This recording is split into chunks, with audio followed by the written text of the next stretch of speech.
y continuamos con los niños. Si ustedes se dieron cuenta ahí, todos los niños tienen una petición, una oración en su corazón para Dios, ¿verdad? Hoy también nosotros vamos a pedirle al Señor que nos ilumine a través de la lección 7 y le invito a los maestros que se pongan de pie para que hacemos la lección. ¿Nos puede tener una oración? Claro que sí. Padre, gracias por lo que hemos aprendido en esta programación de escuela sabática. Qué bonito es saber que estas personas se mantuvieron fieles y desde niños ellos aceptaron el llamado que tú hiciste a servir.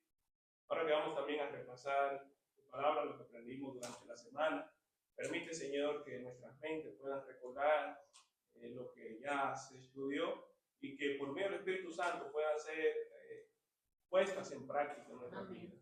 Y gracias por estas lindas lecciones que nos hablan de tu gloria. En el nombre de Cristo Jesús. Amén. Amén.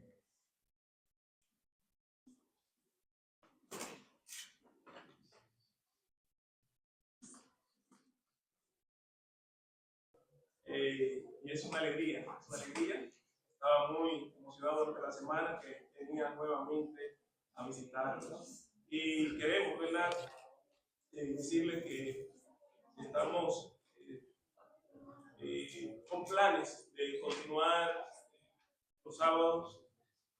El próximo mes creo que voy a sacar un espacio para estar los sábados acá con ustedes, y porque el plan es conocerlos, ¿verdad? Yo sé que apenas estamos recién presentados y hay mucho que podemos seguir conociendo y aprendiendo mutuamente. Amén. Vamos a orar, hermanos, antes de comenzar el repaso, ¿me parece? Vamos a pedir la dirección de nuestro Dios para que nuevamente pueda dirigirnos en este lugar. Señor, gracias por el privilegio que nos diste de haber estudiado esta lección. Te suplicamos, Padre, que pongas el conocimiento de nuestras mentes y podamos poner en práctica tu palabra. Por Cristo Jesús. Amén. Amén. Hermanos, la lección de esta semana, ¿cuánto la estudiaron? Es una pregunta que está de más, ¿verdad? Que se supone, creo que todos tuvimos el privilegio de estudiar esta lección. ¿Cuál es el título que estamos estudiando? Fundamentos de la profecía. Fundamentos de la profecía. ¿Y el versículo para memorizar? Isaías 6:8. Isaías 6:8. ¿Y qué dice Isaías 6:8? Después oí la voz del Señor que dijo: ¿a quién enviaré? ¿Quién irá de nuestra parte? Entonces respondí: aquí estoy, envíame a mí. Aquí es interesante que toma el versículo base que la lección más adelante va a desarrollar. Presenta un escenario muy interesante donde Dios hace una pregunta: ¿quién enviaré y quién irá de parte de nosotros? Entonces Isaías responde y se pone a las órdenes diciendo: heme aquí, envíame a mí. Sin embargo, de manera introductoria nosotros nos dimos cuenta, pudimos ver que el derecho que tiene Dios a gobernar. ¿Por qué es un derecho que tiene a gobernar? ¿Qué es lo que capacita a Dios para ser el gobernante supremo? El creador. Él es el creador. Aparte de ser el creador, ¿qué más? Porque Él es todo. Soberano. Y quizás la comparación no va a ser muy ideal, pero vamos a decir el hecho de que una persona agarre y procree a un muchacho, lo engendre, pero desde la barriga lo abandone y diga: pues yo te engendré, te procreé básicamente, pero te abandoné. Y que llega un momento que esta persona se acerca a este muchacho y le diga: hey, yo tengo derecho sobre ti porque yo fui tu procreador. ¿Creen ustedes que el carácter de esa persona lo hace digno de tener derecho sobre ese individuo y decir: tú me perteneces, o de una forma u otra tú tienes que tener una responsabilidad conmigo como tu procreador? No. ¿Verdad? Porque no vio, o sea, simplemente lo fabricó. Y en el caso de Dios, hermanos, ¿creen ustedes? Porque hay una línea filosófica que dice que Dios creó el mundo, pero lo soltó a su abandono. Ándale, ahí le va, lo creó, y cuando vio que posiblemente iba a entrar el pecado, y nos soltó a nuestro abandono. ¿Ustedes creen que fue así? No. Así no fue. Porque Dios no solamente nos creó, sino que Dios ideó desde la creación un plan de salvación. Y eso es lo maravilloso de nuestro Dios. Porque una vez alguien me preguntó, pastor, ¿y si Dios sabía que el hombre iba a pecar, por qué aún así prosiguió con el plan de crearlo? ¿Será que Dios nos creó para que pecáramos adrede y que luego viniéramos y que tuviéramos la necesidad de un Salvador y Él enviara a Jesús? ¿Era todo el plan de Dios? No, porque aparte de eso, fíjese, nos da libre albedrío. Y el libre albedrío te da derecho de decidir. O sea, no es un Dios que nos fabricó, como dices, que fuese el caso, que te fabricó, que te echa al abandono, no, sino siempre ha estado ahí. Me llama mucho la atención aquella frase cuando dice las dos huellas. Que iban siempre dos pares y al final solo una. ¿Qué nos da a entender eso? De que Dios nunca nos ha abandonado. Nunca hemos estado solos. Más sin embargo, nos ha dado la libertad, el libre albedrío de que tú decidas, de que yo decida. Así es. Muchas gracias, mi estimado. Fíjense que, hermano querido, hay un plan que todos conocemos como el plan de redención. Este plan de redención, desde el mismo momento que Dios hizo el plan de creación, también el concilio celestial se reunió y se tomó el voto. Si el hombre peca, entonces Cristo Jesús se ofreció y el Padre dio la oportunidad en concilio, y ese plan fue el que se echó en marcha en el mismo momento del pecado de Adán y Eva. Y Dios, desde el tiempo, aquí mismo en la tierra, ha proporcionado los medios para restaurar su imagen a nuestra vida. Y más adelante vamos a ver qué es la imagen de Dios. Su carácter. La gloria de Dios es su carácter. O sea, el reflejo de la gloria de Dios es el carácter que ilumina a los querubines que están delante de él, y que ilumina y que irradia en la vida de todo aquel que está en comunión con Dios. Algo sencillo, aunque quizá la lección no lo mencionó. ¿Qué sucedió con Moisés cuando duró esos 40 días con Dios allá en la montaña? ¿Cómo descendió Moisés? Transformado. El pueblo de Dios lo reconocía. O sea, estar delante de la presencia de Dios transforma el carácter, transforma. Nosotros vamos a irradiar de una forma u otra el carácter de Dios, porque el carácter de Dios es su gloria, y su gloria en nosotros es un reflejo de lo que Él quiere recuperar, porque el pecado hizo que esa gloria la perdieran. Recuerda a Adán y Eva cuando salieron desnudos y tuvieron vergüenza. En el plan de redención, Dios quiere recuperar eso. Heriberto. Sí, de lo que usted está diciendo de Moisés. Cuando el versículo de Isaías 6:8, cuando Isaías ve la gloria de Dios, ve todo lo que hay, se siente tan impuro, tan inmundo, sucio. Y grita, ¿verdad? Y grita. Por eso cuando después él dice, cuando se le pregunta, ¿quién enviaré? ¿Quién irá de nuestra parte? Y cuando él contesta, antes de contestar, él se sentía impuro, hasta que el serafín va y le toca, que serafín dice es llama ardiente. Lo toca, porque tenaza le da la brasa, y entonces limpia tu pecado. Y entonces él sí puede responder, envíame. Ahora sí. Lo mismo que dice de Moisés, que Moisés allá en el monte, yo no me puedo imaginar, no dice la Biblia, pero más sin embargo, cuando él desciende radiante, él le siente de una manera diferente. La invitación hacia nosotros, entonces, ¿cuál es?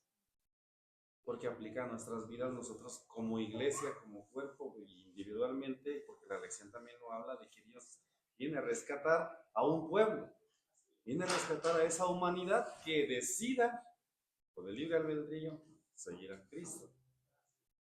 Saben que justamente de esa lección que ya el hermano introdujo, muchas gracias, me llamó mucho la ilustración, la manera en cómo el autor comenzó hablando de este cuarto, ese sótano que la iglesia quiso empezar a remodelar para usarlo como un salón multiuso, ¿verdad? Con fraternidad. El tema es que cuando ya le instalan las luces y prenden las luces, ¿qué sucedió? Pues salieron las imperfecciones. Se dieron cuenta de las imperfecciones que existían. Y el llamado de Isaías se da en un contexto muy interesante. ¿Por qué? En primer lugar, si usted estudia desde el capítulo 1 hasta el capítulo 6 de Isaías, usted se dará cuenta que Isaías tiene una visión totalmente volcada hacia el pueblo y su pecado. De paso, él usa la ilustración de la viña que Dios sembró, que él vino a buscar y que no encontró uvas y encontró uvas silvestres. Es un enfoque totalmente, ustedes están mal, que de paso era su misión como profeta llamar al pueblo al arrepentimiento. Pero hasta el momento el hombre estaba tirándole pedrada al pueblo, podríamos decir, o correctamente llamando al pueblo a un arrepentimiento, diciéndole al pueblo su pecado. Hasta el capítulo 6. El capítulo 6, entonces, Isaías tiene una visión, ¿con quién? Con el trono celestial. Y si usted pudiera describir esa visión, todos los elementos que aparecen en ella. El santuario estaba lleno de humo, la gloria del Señor, los serafines, los querubines brillantes, radiantes. El tema es que fue una visión impresionante. Y quizás, aunque la lección no lo mencionó, yo quisiera describir un poquito el contexto. Había muerto Usías. Y en Crónicas, me parece capítulo 26, según las Crónicas, por ahí aparece quién fue Usías. Fue un rey grande que hizo grandes cosas para Dios, un rey que prosperó grandemente, empezó a reinar como a los 16, 17 años. Y cuando empezó muy humilde delante de Dios. Pero llegó un momento que Usías quiso ser no solamente rey, fue al santuario y quiso ofrecer sacrificio.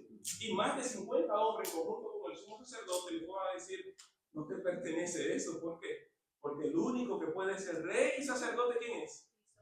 Cristo Jesús. Y este hombre, por ver cómo le estaba yendo, él dijo: pues yo puedo también ofrecer sacrificio. Y tuvieron que sacarlo de ahí. Y partiendo de ahí, Usías queda herido con lepra y muere. O sea, toda la estabilidad económica, toda la estabilidad política que trajo hacia Israel fue un factor que provocó angustia en el pueblo, desesperación y quizás incertidumbre en el mismo profeta Isaías. ¿Y ahora qué va a pasar con nosotros? Murió Usías. Y en ese preciso momento es que Dios decide, ¿qué cosa? Revelarse a Isaías, para mostrarle que el verdadero rey de Israel, ¿quién era? Primero Usías. O sea, que el bienestar que había adquirido el pueblo no era simplemente por las estrategias como rey de Usías, sino era por la bendición que Dios puso en Usías. Y por eso le dio bien. Entonces Dios le muestra a Isaías su trono, diciendo: yo soy el verdadero gobernante. Yo soy el que está detrás de todo éxito de mi pueblo. Así que murió Usías, pero yo todavía estoy sentado en mi trono. Y si estoy sentado en mi trono, estoy vivo y tengo el poder y la autoridad. Den paz. Segundo, aparte de reconocer que Dios estaba sentado en su trono y que a pesar de que Usías había muerto, Isaías también reconoció su pecado. ¿En qué momento vemos que Isaías reconoce su pecado? Cuando ve el trono de Dios. ¿Cuál fue la frase que nos puede decir Isaías reconoció que él era pecador? Ay, de mí, que soy muerto, dice. Soy muerto. ¿Por qué? Porque Dios mis ojos han visto a Dios, la gloria de Dios. Han visto la gloria de Dios. Fíjense, hermanos, y es un tema que me gusta mucho ver, porque Isaías primero tiene su visión hacia el templo, ve el trono de Dios. Antes de eso, estaba mirando el pueblo. Cuando miraba el pueblo, veía un pueblo pecador. Cuando miraba el pueblo, veía un pueblo necesitado de arrepentimiento, que en el paso se necesitaba. Pero después mira a Dios, ve su santidad. Y después de ver su santidad, se mira a sí mismo y dice: ay, no, Señor, yo también soy pecador. Pues dice que habita en pueblo rebelde, en pueblo pecaminoso, de labios impuros, que todo estaba mal, pues, y como no son nuestros días, nosotros, pues, tristemente, si estuviera Dios aquí, lo estuviéramos viendo así como lo vieron ella la manifestación, así como en Ezequiel, igual que primeramente lo ve. Pues no, pues sí, quizás no diríamos que estuviéramos muertos y moriríamos instantáneamente, porque pues ver la gloria de Dios, nadie puede ver a Dios. Y pastor, Adelante. fue que el llamado de Isaías en el momento que dice ayer ese ángel que lo sella con sus labios con un carbón encendido, es un gran significado maravilloso hasta hoy para nosotros. Dice que tenemos que vernos también limpios, el corazón, de mente, el cuerpo. No podemos irnos a parar aquí en un lugar bien insignificante. Por eso yo antes no entendía por qué en la congregación adventista, porque yo vengo de la católica, el pastor y todos los hermanos bien con saco, mi hermano Pedro me decía: no, yo contigo, yo no puedo ir así, mi esposo no puede así contigo. Y entonces esa partecita en esta lección yo le entendí que Isaías dijo: no, ante la gloria, ante la presencia de Dios, constituidos de cuerpo, alma y espíritu. Entonces nosotros, se siente uno malo, se siente uno mal ante la presencia de Dios cuando estás mal en todo el corazón, o si has pecado. Esa parte de sellar el alma y los labios con el perdón servido a Isaías es grandísimo, porque él hoy lo podemos pedir y él lo hace. Amén, amén. Para pasar ya a la próxima, hermano, ¿qué lecciones usted pudo encontrar ahí en ese llamado de Dios a Isaías? Primero reconoce su pecado, después reconoce su pecado, la hermana bien puntualizó, el ángel viene y dice, voy a tocar tus labios y te voy a purificar. ¿Y qué sucede más después? Sabes que yo siento que la lección, como decía el hermano, es para nosotros en el día de hoy, son enseñanzas para nosotros hoy. Y nos dice prácticamente que puede que nosotros nos estemos comparando unos con otros, a ver quién es más santo, quién es más puro. Cuando Isaías hacía eso, se sentía que él no necesitaba tanto, sino más el pueblo. Sin embargo, puede que pase con nosotros hoy, que diga, bueno, yo hago esto, yo hago aquello, la hermanita no, entonces yo doy mi diezmo, yo hago tal cosa, la hermanita puede que no tanto. Sin embargo, cuando nos comparamos con Dios, Dios nos enseña que tenemos la necesidad de Él. Tenemos la necesidad de ese cambio, tenemos la necesidad de acercarnos más a Él. Y me gusta que Isaías reconoce, o sea, ya cuando ve a Dios no le queda más que reconocer que Él también es pecador. A nosotros por igual, cuando nos acercamos cada día más a Dios y nos comparamos con Jesús, entonces vemos que necesitamos de su gracia. Por ley. Y eso no solamente se queda ahí, sino que luego Dios transforma, que Isaías diga, no, envíame a mí. O sea, el hecho de que seamos pecadores, de que reconozcamos que seamos pecadores, de que necesitamos de Dios, nos ayuda a acercarnos a Él y a trabajar para Él. O sea, no solamente se queda ahí, sino seguir trabajando para Él. Porque Isaías luego dice, envíame a mí, estoy aquí, envíame a mí. Eso mismo debería pasar con nosotros hoy día. Definitivamente, hermanos, y quizás le voy a adelantar un poco del tema que predicaré. Antes de cumplir la misión, necesitamos tener una preparación espiritual. Para que Dios pueda usarnos grandemente, ese carbón encendido, que simboliza el Espíritu Santo en nuestras vidas, que nos transforma, necesita venir a nuestra vida. Amén. Los discípulos, por ejemplo, antes de salir y predicar y hacer la gran obra que hicieron, estuvieron 40 días, 40 noches, encerrados ahí en el aposento alto. Y después entonces, ¿quién los invistió como lengua de fuego?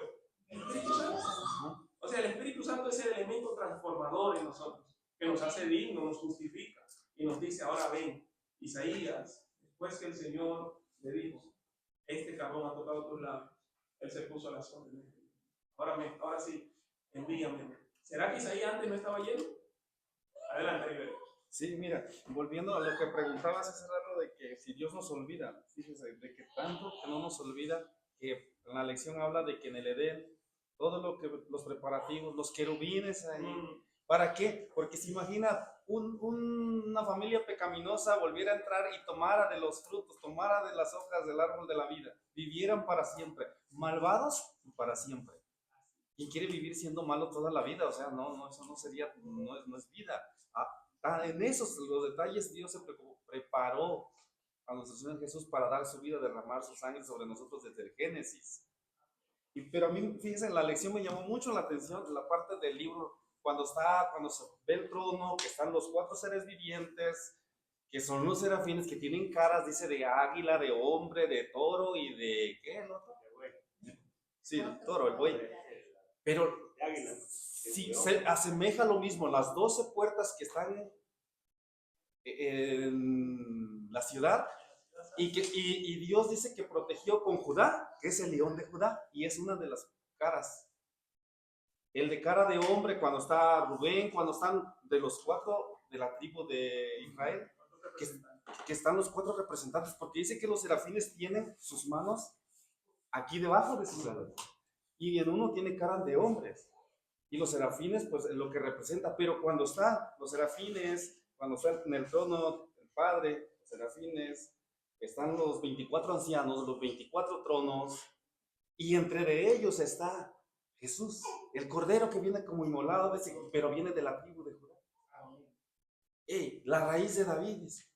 Y luego, después de eso, hay una gran multitud, los 144,000, que está viendo en visión. ¿Y quién es capaz de tomar ese rollo? ¿Y qué tiene el rollo? ¿Qué hay dentro del rollo? Y en Ezequiel me llama mucho la atención cuando dice, lo dejó desplegado delante de mí y estaba escrito de los dos lados de la vía, cantos fúnebres, gemidos y lamentos. En Ezequiel 2. ¿Qué tiene el rollo? Los cantos fúnebres, gemidos y lamentos. Porque se dice que está por los dos lados escrito. Y allá en Apocalipsis, cuando lo está viendo, está diciendo de que el rollo eso es lo que contiene. Y el único digno de abrir esos 7 sellos de lo que contiene ahí es Jesús. Me llamó mucho la atención, me impactó mucho esa parte. Muchas gracias, muy interesante. Y yo creo que esta es la introducción a la lección próxima, que son los dos querubines. Miren, Dios crea a nuestros primeros padres, ellos pecan. Al pecar, entonces, Dios no lo deja así. Dios le da la promesa de un Salvador, ¿verdad? Génesis 3:15. Le habla del conflicto que existirá entre la serpiente. Pero no solamente los expulsa del Edén, los deja cerca del Edén. Sería un elemento torturante, me imagino, para nosotros hoy, ¿verdad? Que están contemplando diariamente una casa bonita, cómoda, confortable. ¿Dónde estuviste? Donde estuviste. Y ahora estás en el patio. Y ahora estás en el patio. No tienes acceso a esa casa. Pero a la vez también, no solamente era un elemento que pudiéramos mirar como torturador, quizás en nuestra visión distorsionada de la realidad, era un elemento también de esperanza, de salvación. Era un elemento de decir, fuimos echados, pero todavía Dios ahí está su presencia. Porque imagínense, ellos podían ver los querubines ahí. Llegaban, dice. Llegaban. De paso, era el santuario para ellos. Ándale. ¿Por qué? ¿A qué estaban acostumbrados Adán y Eva en el jardín del Edén? A tener comunión con Dios. Dios los saca del jardín, los saca de ahí del patio y lo pone cerquita, por ahí del patio. Y fíjense, cómo el pecado nos fue alejando de la gloria de Dios. O sea, cuando nuestros primeros padres pecaron, todavía no se perdió. O sea, fueron expulsados del Edén, pero todavía podían ver a los querubines, podían mirar la tierra, podían mirar el jardín. Eso me recuerda a la Nueva Jerusalén, que es igual. Podían estar. Que los de fuera van a poder ver a los de dentro. ¿Y qué fue sucediendo con el paso del tiempo? El jardín se fue alejando más y más hasta el punto que desapareció. Ya al momento que ellos pecaron, la maldad. Ahí pasó con Caín, Abel. El pecado no paró, el pecado siguió porque al momento que pecaron ellos dos, entró el pecado. Entonces, por eso estamos en esta situación. Yo siempre he dicho que un buen cristiano, cuando uno ama a Dios, hay un reflejo en tu vida. Yo le pido a Dios todos los días yo ser diferente, ser un buen sacerdote en mi hogar, ser buen esposo, un buen padre para mis hijos, porque yo siempre decía, desde que vengo a la iglesia, tal 20 años, conozco la Biblia de al derecho y no estoy siendo un sacerdote correcto, derecho en las cosas de Dios, porque Dios es un Dios recto, hace las cosas rectas. Entonces, no vale la pena, se te pierde. Entonces yo le digo a mi esposa, siempre le digo, yo quiero ser cada día diferente, mejor de persona. El otro día fui a un lugar y encontré a un amigo y me dice, te veo diferente. O sea, yo no tengo que demostrarle a la gente. El reflejo, las palabras, el amor. Entonces Dios te da eso. Ahora, ¿cómo se puede tener una relación con Dios todos los días, personalmente? Así es, y gracias por esa ilustración. Saben que alguien me decía, el olor naturalmente de nuestro cuerpo no es tan agradable. No. Usted se levanta desde temprano. ¿Qué usted necesita para que su olor mejore? Asearse. Bañarse. Usted necesita elementos externos y a veces hasta químicos para que no pertenecen a tu cuerpo para recibir mejor aspecto. Pero hasta primero purgarse. Sí, porque de cierta manera hay que purgarse. Y fíjense, y quizás esa ilustración la quiero usar para mostrarle la obra que el Espíritu Santo y la presencia de Dios necesita hacer en nuestra vida para que nos parezcamos a Él. Cuando Dios llamaba al pueblo en el día de Yom Kippur, le decía, purifíquense pues, porque mañana es día de santificación. Sí. La purificación, aunque ustedes no, yo una vez bañarse, limpiar su casa, limpiar todo, Así es. porque iban a recibir la presencia de Dios en su vida. Alejarse de toda impureza significaba también, era algo práctico. El pueblo de Israel era práctico. Cuando Dios decía purifícate, decía límpiate bien. De paso, un sacerdote no podía usar y entrar ante la presencia de Dios. Hasta la ropa más íntima tenía que contar, no podía estar con mancha. Este hombre no podía dormir ni siquiera, porque si dormía y tuviera algún sueño extraño, ahí quedaba. O sea, era un asunto bien serio. Pero quiero decir, hermano, poniendo en práctica con lo que pasó en el Edén, ¿qué privilegio tuvieron Adán y Eva de tener todavía el jardín, mirar, acercarse a él? Sus hijos todavía tuvieron ese privilegio. ¿Qué quiere decir eso? Aunque el pecado nos haya alejado de Dios, porque el pecado, si recuerdan, anoche justamente en un estudio bíblico le decía eso, alguien me preguntaba ¿por qué Jesús clamó a Eli la vas a matar cuando estaba en la cruz? Pues la nube del pecado, el peso del pecado, que no era suyo, sino el peso de toda la humanidad, hizo como que esta unidad que había entre el Padre y el Hijo desde la eternidad se rompiera. ¿Por qué? Porque el pecado nos aleja de Dios. Y el privilegio que tenemos, hermanos, es que Dios no solamente nos creó y nos soltó nuestro abandono, como bien introducido. Dios estableció un plan de redención, donde tu carácter y el mío tiene la oportunidad de ser transformado por su gloria y de parecerme y acercarnos a Él. O es que no es el trabajo que Dios quiere hacer con todos nosotros. Ir transformándonos de gloria en gloria. ¿Y cómo nosotros podemos tener ese privilegio? Acercándonos al trono de Dios. Así como se acercaban a Adán y Eva.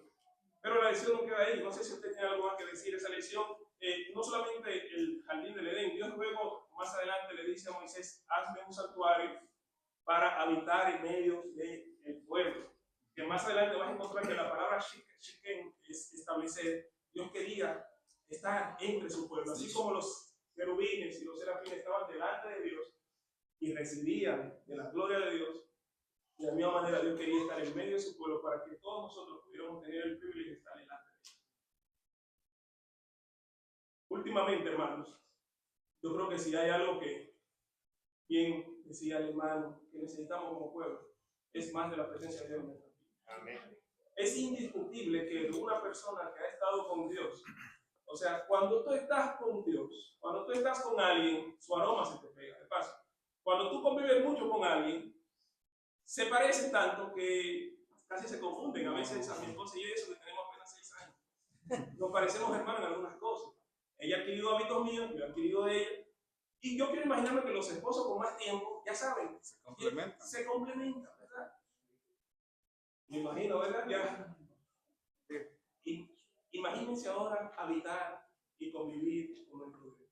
Mira, aquí mira una parte cuando dice que habla de los serafines y todos los querubines y cómo estaban bordados hasta en el, ¿cómo se llama? En el santuario, en las cortinas, en todas partes, de una sola pieza, en el arca, en todos lados. Dios habitaba con su pueblo, aunque su pueblo estaba prisionero.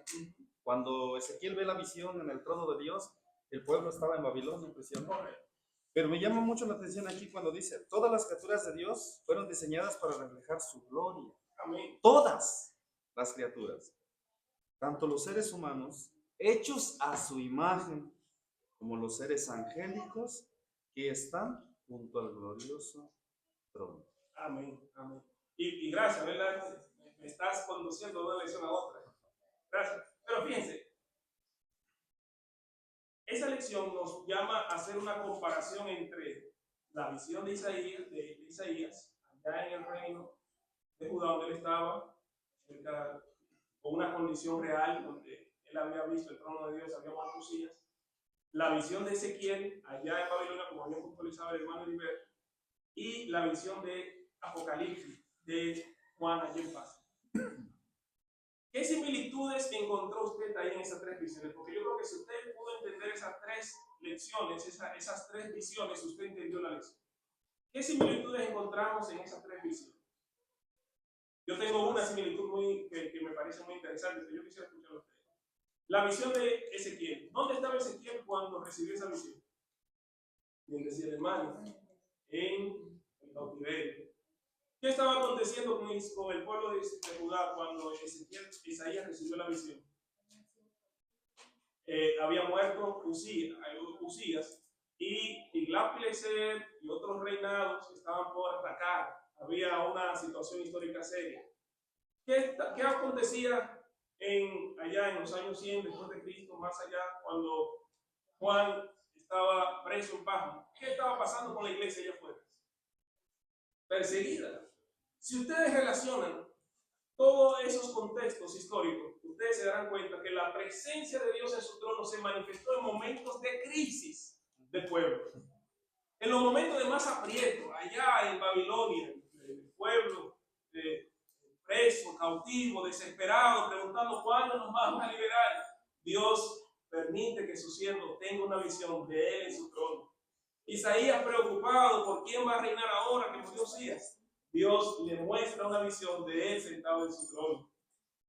Juan, allá en el cautiverio también, preocupado por las iglesias que están afuera perseguidas, Jesús, nuestro Padre Celestial, se le muestra en su trono. ¿Qué nos quiere decir eso? ¿Hay una coincidencia? Hermanos, la Biblia hay que estudiarla con detalle. Cuando tú ves algo en el mismo contexto, hay una intención detrás de eso. ¿Cuál era la intención en todos esos momentos entonces de Dios mostrársela a su pueblo? Darle esperanza. ¿Sí? De paso, hermanos, ¿para qué fueron dadas las profecías? ¿Para asustarnos y preocuparnos y atribularnos? No. Es para que en medio de la tribulación veamos el cumplimiento y digamos, Dios cumplirá su promesa. La esperanza. Para darnos esperanza. Nosotros somos un pueblo que surgimos como contexto de una profecía. Son las buenas nuevas de salvación. Son las buenas nuevas. De paso, las profecías, hermanos, deberían ser mensajes de esperanza. En lugar de que la gente esté atribulada, ay, que las bestias, que no. Debería decirnos, este es el calendario de la historia. Porque eso no es una profecía. Y el calendario de la historia nos muestra lo que va a pasar, lo que está sucediendo. Y por eso, hermanos, ahora mismo que quizás los tiempos se están complicando, podemos mirar al cielo y ver el trono de Dios también. Y decir, Dios está con nosotros. Amén. Él es un Dios santo. Él me llama a tener relación con Él.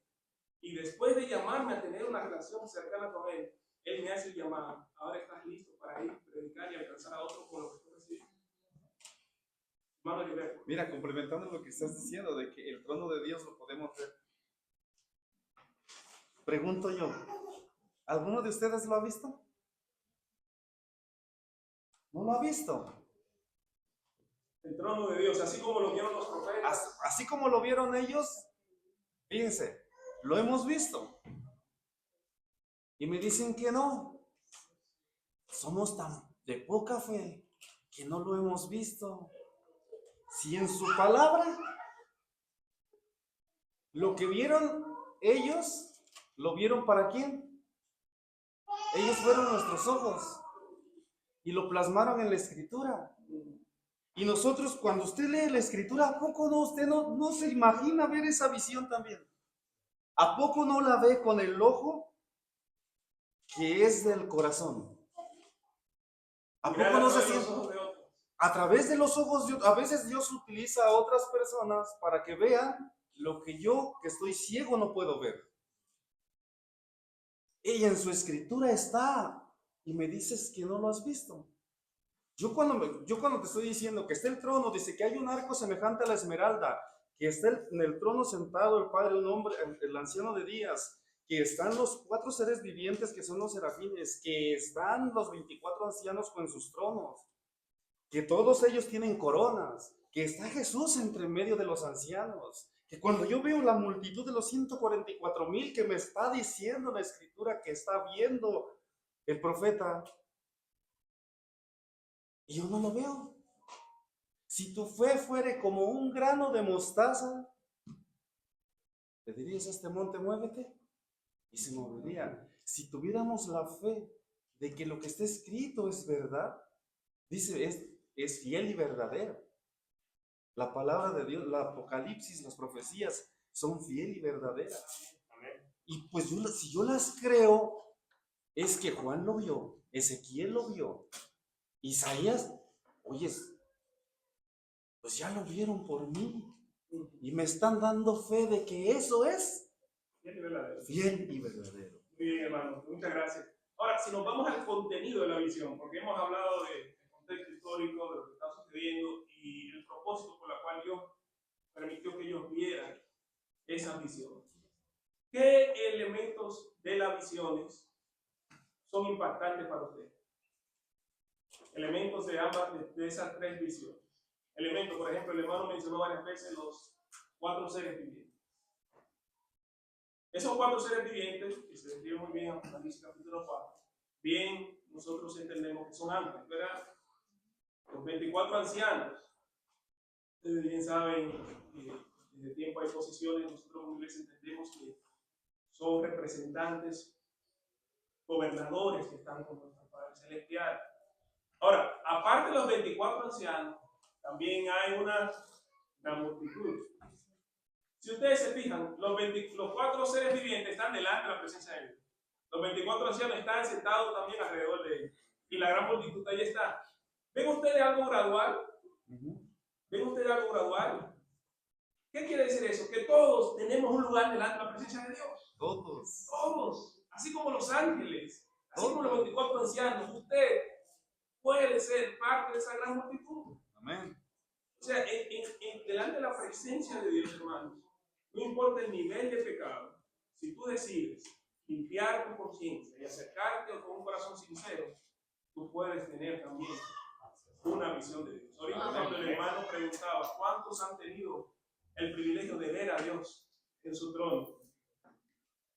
Me sentí un poco compelido a decir, ya lo he visto, pero no le estaba siguiendo en la línea que decía.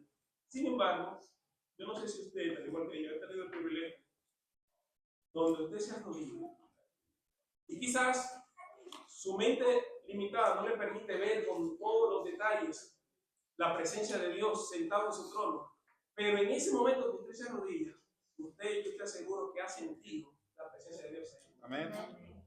¿Cuántos de nosotros en un momento de tribulación, de angustia, no nos hemos arrodillado? Quizás vencido, triste, y después de levantarte de ahí, no te sientes más fuerte. Amén. Entonces, la oración, y esa es la respuesta que quería darle Gilberto, puede convertirse en el lugar donde tú te encuentres con Dios y veas su trono. Amén.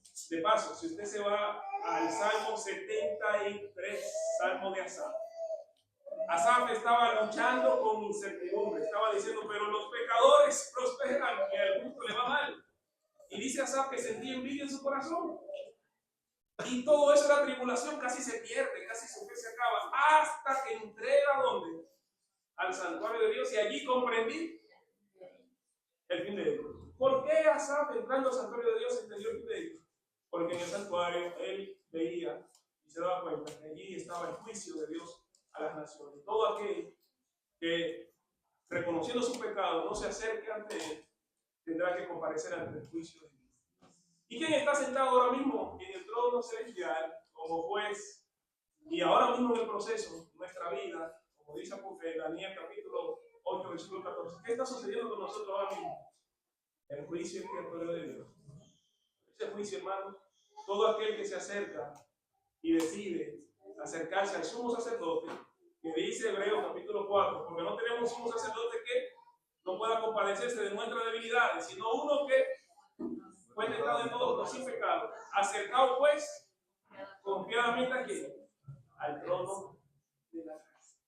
En la misma invitación, el mismo privilegio, la misma oportunidad que tuvo Isaías, que tuvo Ezequiel, que tuvo Juan, es la invitación que en hebreo se nos hace. Acercado pues, ¿a quién? Al trono de la gracia. ¿Para qué? Para recibir misericordia y socorro. Sí. Hermanos, si ustedes estudiaron la lección, yo no sé cuánto tiempo me queda hablar, hoy me van a escuchar bastante, pero si hay algo importante en la visión del trono, es que tú y yo, hermano, no veamos el trono de Dios como un elemento distante. Porque podemos decir, bueno, Dios es santo, están los serafines y ellos son santos. Si usted se propone en su vida espiritual, usted puede también tener en cuenta. Amén. Donde la presencia de Dios se manifiesta en tu vida. Y lo va a sentir. En algunos casos lo va a poder ver a través de la Biblia, a través de los ojos de otras personas. A ver, yo y mi esposa pasamos por unas situaciones difíciles. Nos tirábamos de rodillas y levantándonos de esa oración, ahí ya estaba el milagro, llegamos. Muchas veces, demasiadas veces. Yo no puedo decir cuando tú te abres completamente a Dios, el corazón y todo, Él te contesta rápidamente. Él, cuando tú le buscas, Ahí tú ves a Dios. esa es la promesa de Jeremías, buscaré y hallaré, si lo busqué de todo corazón, Jeremías capítulo 33. O sea, y quizás una experiencia sencilla, porque podemos contar experiencias, hermano. Yo recuerdo los tiempos cuando fue cortado. Eran tiempos difíciles, tanto en mi país como acá. Pero fueron los momentos que más me acerqué a Dios, porque era un trabajo de pura fe. Iba a tocar una puerta que yo no sabía quién estaba detrás de esa puerta. Y mi nerviosismo, mi timidez, me hacía. Yo recuerdo que cuando estaba en el vehículo que me iban a dejar, no quería bajarme. Estaba casi como los niños, la primera vez que lo querían dejar a la escuela. ¿Verdad? Pidiendo trabajo, ¿Verdad? no encontrar. No quería, porque. Y más aquí, no sabía nada de inglés. Ahora por lo menos me comunico un poco. Pero en ese tiempo en Atlanta, en el 2012, en el medio del frío, porque vine de un país caribeño, llegué en diciembre, salí a portal en ese frío a tocar puertas de gente desconocida que me preguntaban, ¿quién es? Y que de momento me compelían y yo me asustaba.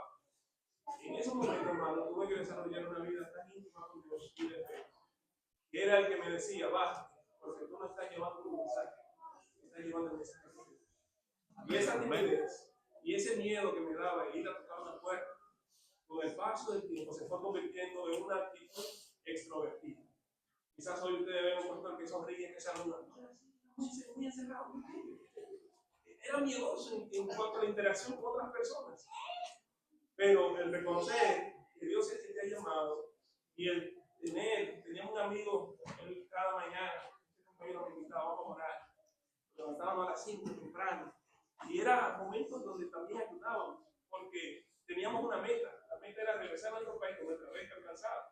Los primeros 3 meses fueron difíciles, pero fueron momentos donde sentí la presencia de Dios. Y yo sé que si le pregunto a algunos de ustedes, han tenido también experiencia en la sentir la presencia de Dios.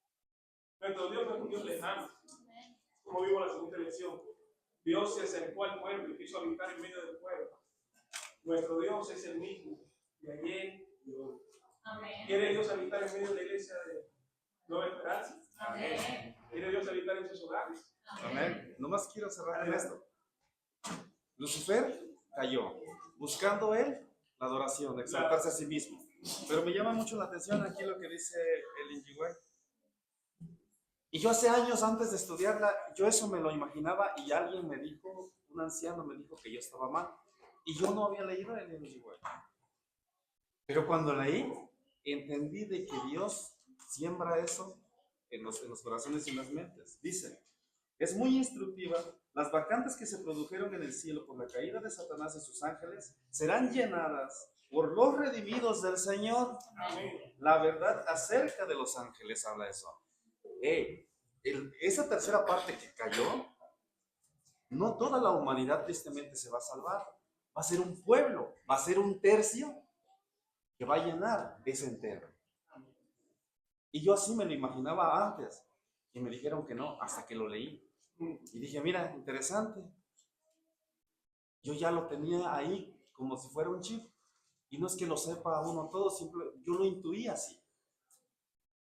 Hay esperanza. Hay esperanza. Definitivamente, hermano, Dios nos creó y nosotros lo abandonamos. ¿Por qué tiene Dios derecho a gobernar? Porque aparte de crearlo, también es nuestro redentor. Amén. El Señor lo bendiga. Amén.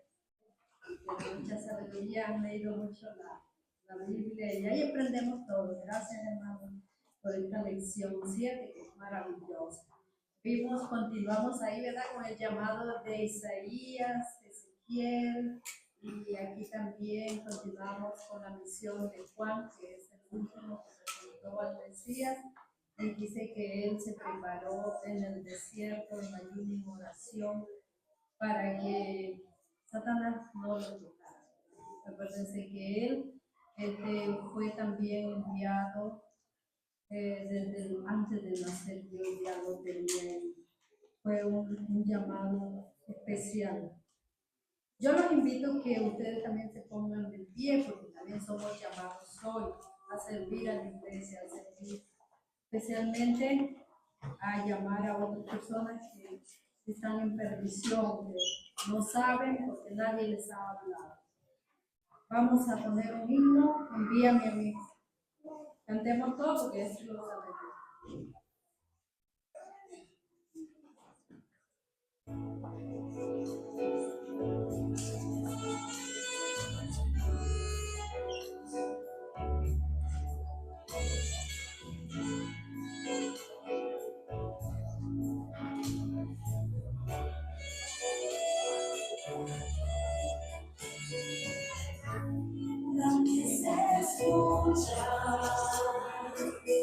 Hay gran necesidad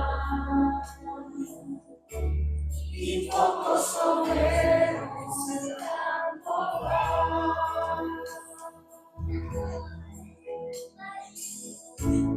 Hoy muchos se pierden y ven sin dirección. Vagan como ovejas sin pastor.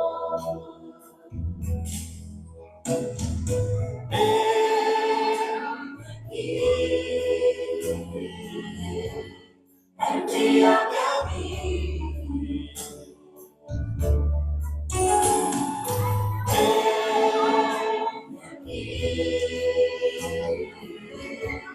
Envíame a mí.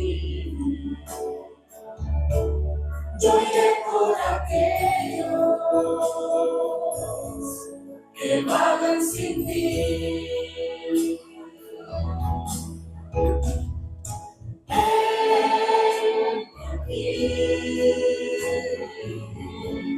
Envíame a mí.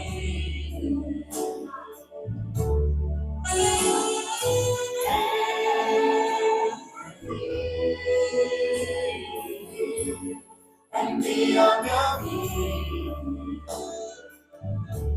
Yo iré por aquellos que vagan sin ti. Envíame a mí. Yo iré.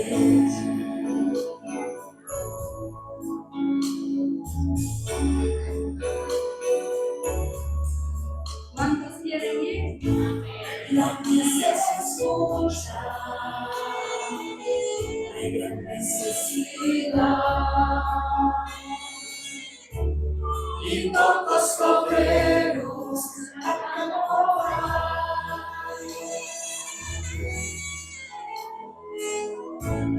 Hoy muchos se pierden y ven sin dirección.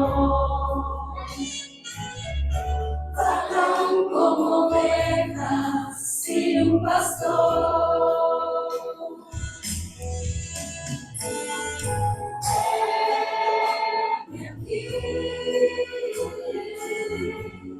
Envíame a mí.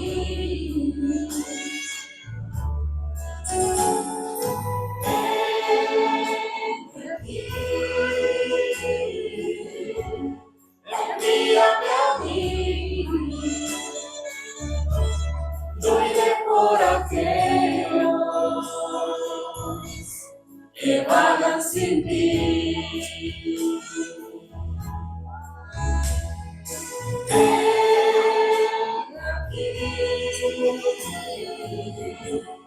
Envíame a mí.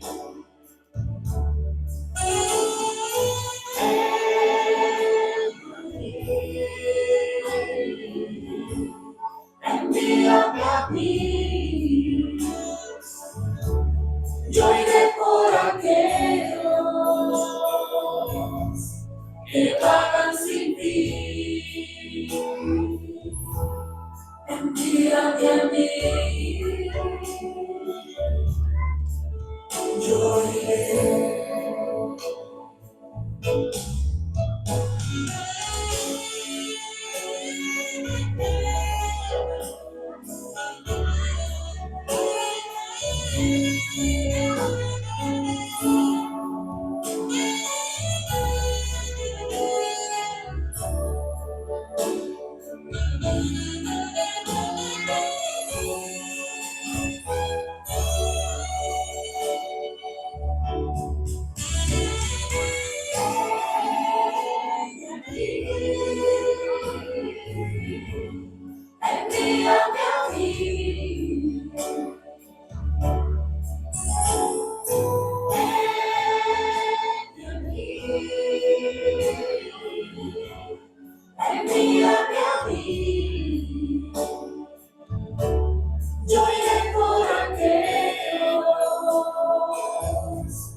que vagan sin ti.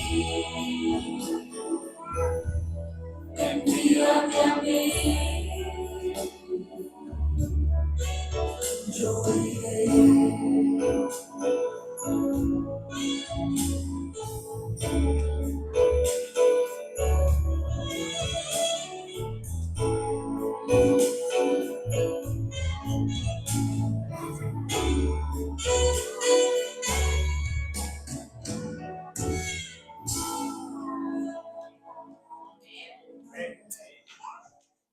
Tenemos una persona.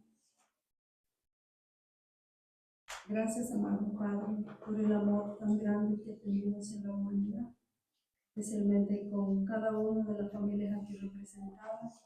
Y hoy estamos aquí porque usted fue el que nos envió a través de su Espíritu para recibir palabras suyas, para que atendamos más cada día y dar el mensaje para aquellos que aún no lo conocen. Le pido su bendición para los líderes de este año, Señor, para toda la directiva, para que sea usted quien los anime a ellos a evangelizar en los grupos pequeños, que su presencia esté ahí con todos. Y le pido por las familias también que no han podido venir en esta mañana, que los bendiga donde quiera que se encuentren. Gracias por el mensaje de esta mañana. Lo agradecemos, lo pedimos en su sagrado y bendito nombre de Jesús. Amén. Pueden sentarse.